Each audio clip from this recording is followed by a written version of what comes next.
Happening right now at 6 o'clock. After months of waiting, the NCAA delivering its notice of allegations to UNC. Good evening, everybody. I'm Phil Sanchez.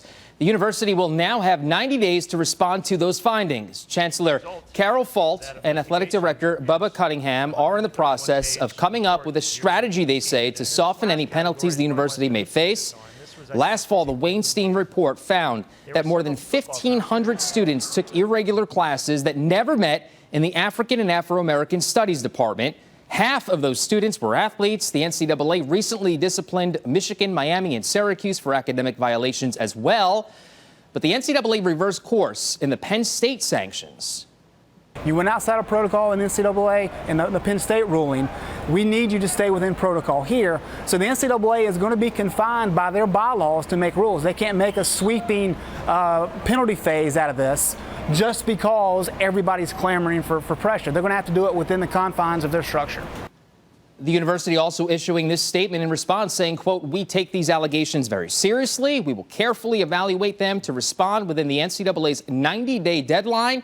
They also went on to say they'll publicly release the NCAA's notice as soon as possible. For more perspective on this, WNCN's Todd Gibson joining us now. And Gibby, a lot of pressure on NCAA to get this right. What's the difference between this case and the Syracuse case? Well, Syracuse, they had players that were in an internship situation. They were getting a grade for not completing that. There was a grade change there as well. The sanctions they faced are they're losing some scholarships, 12 scholarships over 4 years. They got hit with a penalty. Jim Boeheim lost some wins.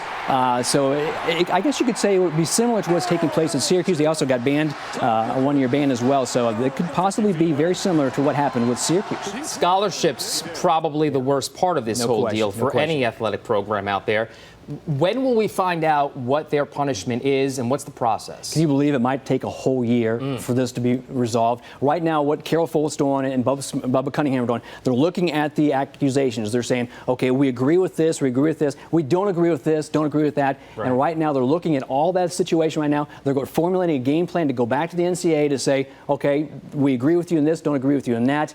And in this case, you know, here's what our sanctions, here's what we should be facing. Also, today, I talked to some Carolina fans. They are not very optimistic about what's going to happen. Take a listen. I'm afraid that we're going to get hit pretty hard. But again, I feel for the people who are there now who are going to have to suffer, even though they had absolutely nothing to do with it. And to me, that just doesn't quite seem fair. I think it is going to be bad. I think every Carolina fan is not too optimistic about it. That was our Todd Gibson reporting on that. Former UNC academic advisor Mary Willingham blew the whistle on the UNC academic scandal. According to Willingham, many basketball and football players who went to the school between 2004 and 2012 read below an 8th grade level.